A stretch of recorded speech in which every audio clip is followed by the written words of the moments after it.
হরে কৃষ্ণ বন্ধুরা, রিয়াজ ব্লগ চ্যানেলের সকল ভক্তবৃন্দকে জানাই সুস্বাগতম। আজকের ভিডিওটি শুরু করছি কিছু ভক্তিমূলক প্রশ্ন ও তার উত্তর দিয়ে।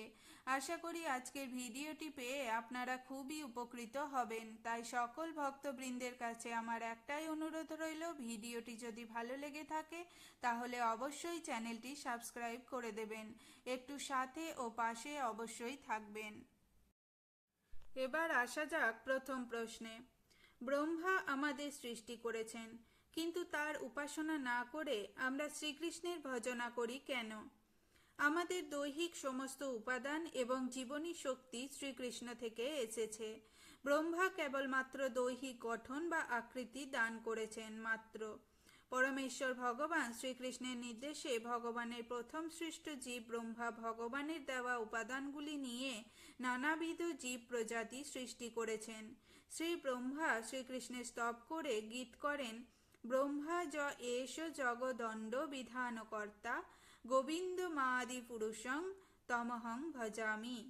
আমি ব্রহ্মা, যার শক্তি পেয়ে এই ব্রহ্মাণ্ডের সৃষ্টিকর্তা হয়েছি, সেই আদি পুরুষ গোবিন্দ শ্রীকৃষ্ণকে আমি ভজনা করি। শ্রীমদ্ ভগবতে শ্রী ব্রহ্মার উক্তি থেকে সুন্দর শিক্ষা পাওয়া যায়। হে শ্রীকৃষ্ণ, যতদিন পর্যন্ত আপনার প্রতি জগতের মানুষ অনুরাগী না হয়, ততদিন পর্যন্ত তারা জড়জাগতিক মোহের বন্ধনে আবদ্ধ হয়েই থাকবে। শ্রী ব্রহ্মা তার দিব্য ভাবনা থেকে সঞ্জাত পুত্র শ্রী নারদকে নির্দেশ দিয়েছেন, জন্ম মৃত্যু এবং বিভিন্ন রকমের উদ্বেগ উৎকণ্ঠা সমন্বিত ভয়ঙ্কর অন্ধকারাচ্ছন্ন বিপদ সংকুল জড় সংসার থেকে মুক্ত হতে হলে একমাত্র উপায় হচ্ছে পরমেশ্বর শ্রীকৃষ্ণের প্রেমময়ী সেবায় যুক্ত থাকা। এ সত্য সর্বতত্ত্ববিদ স্বীকৃত। অতএব স্বয়ং ব্রহ্মার নির্দেশ অনুসারে এই মানব জাতির একমাত্র পরমেশ্বর ভগবান শ্রীকৃষ্ণের আরাধনা করতে হবে। শ্রী ব্রহ্মাকে কৃষ্ণ ভক্ত জেনে আমাদের তার প্রতি শ্রদ্ধা জানাতে হবে। এবার আসা যাক দ্বিতীয় প্রশ্নে। কৃষ্ণ সেবা করে লোকে শ্রীকৃষ্ণের ধামে চলে যায়, আর তাকে এই জগতে জন্মাতে হয় না। কিন্তু আমি এই জন্মের মতো পরজন্মেও এই পৃথিবীতে কৃষ্ণ সেবা করতে চাই। আমার সেই আশা কিভাবে পূর্ণ হবে? আসুন জেনে নেওয়া যাক।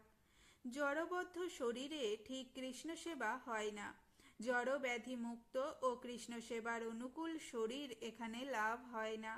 জড়জগতের বিভীষিকার মধ্যে কৃষ্ণ সেবা কখনো সম্পূর্ণ হয় না। আসল সেবা চিন্ময় জগতে, চিন্ময় শরীরে চিন্ময় সেবা। জড়জগতে তো কেবলমাত্র কৃষ্ণের সেবা অনুশীলন, তাছাড়া প্রতি পদে পদে তো এখানে বিপদ। কলিবদ্ধ মানুষের মন যে কোনো সময় কৃষ্ণ সেবার নামে মায়া সেবার প্রতি উন্মুখ হতে পারে। এই বিভীষিকাপূর্ণ মায়ার জগতে যেখানে প্রতি পদে পদে বিপদ, সেখানে পুনর্জন্ম নিয়ে কৃষ্ণ সেবা করব, এই রকম আশা পোষণ করা খুব একটা বুদ্ধিমত্তার পরিচায়ক নয়।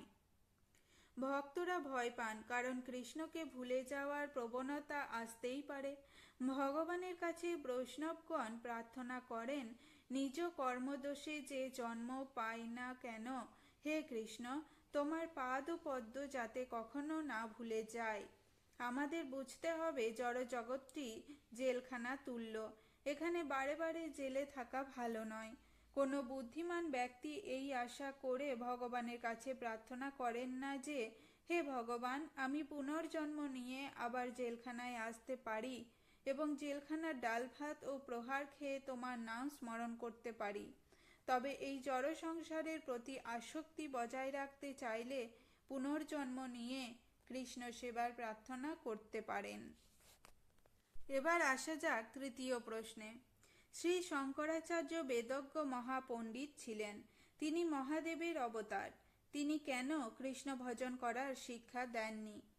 আসুন জেনে নেওয়া যাক। শ্রী পদ্মপুরাণে উত্তরখণ্ডে 25 অধ্যায়ের 7ম শ্লোকে পার্বতী দেবীকে মহাদেব বলেছেন, হে দেবী, আমি কলিযুগে ব্রাহ্মণ মূর্তি ধারণ করে অসৎ শাস্ত্র মাধ্যমে মায়াবাদ রূপ প্রচ্ছন্ন বৌদ্ধ মত স্থাপন করি।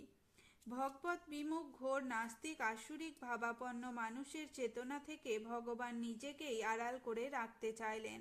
তাই ভগবান তার প্রিয়জন মহাদেবের মাধ্যমে মায়াবাদ প্রচার করতে নির্দেশ দিলেন।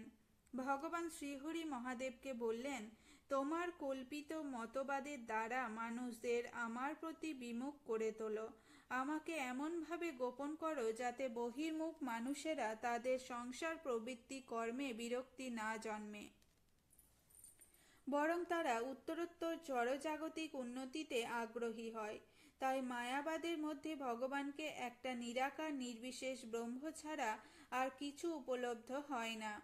অবশ্য এভাবে অসৎ শাস্ত্র মায়াবাদ প্রকাশ করার ফলে মহাদেবের অবতার শ্রী শঙ্করাচার্যকে দোষ দেওয়া যাবে না, কারণ তিনি কেবলমাত্র ভগবানের আদেশ পালন করেছেন। সেই জন্যই তিনি কল্পনা করে নাস্তিক শাস্ত্র রচনা করেছেন। সেই কথা শ্রী চৈতন্য চরিতামৃতে শ্রীল কৃষ্ণদাস কবিরাজ গোস্বামী বলেছেন। কিন্তু সেই মহাদেবের অবতার শ্রী শঙ্করাচার্য বিশেষ কারণে ভগবানের দ্বারা আদিষ্ট হয়ে মায়াবাদ প্রচার করলেও তার প্রকৃত মনোভাব ব্যক্ত করতেও তিনি ভুলেননি। তিনি অবশ্যই মানুষকে অহৈতুকী কৃপাবশত পরমেশ্বর ভগবান শ্রীকৃষ্ণের ভজনা করার নির্দেশ দিয়ে গেছেন। শঙ্করাচার্য নির্দেশ দিয়ে গেছেন, ভজ গোবিন্দং ভজ গোবিন্দং ভজ গোবিন্দং মূঢ় মতে সম্প্রাপ্তে সন্নিহিতে কালে নহি নহি রক্ষতি দুঃক্রিয় করণে। ওহে মূর্খের দল, তোমরা গোবিন্দর ভজনা করো, গোবিন্দের ভজনা করো, গোবিন্দের ভজনা করো।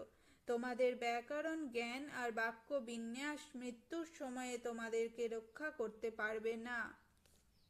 আজ এই পর্যন্তই। ভালো লাগলে অবশ্যই চ্যানেলটি সাবস্ক্রাইব করে দেবেন। রাধে রাধে।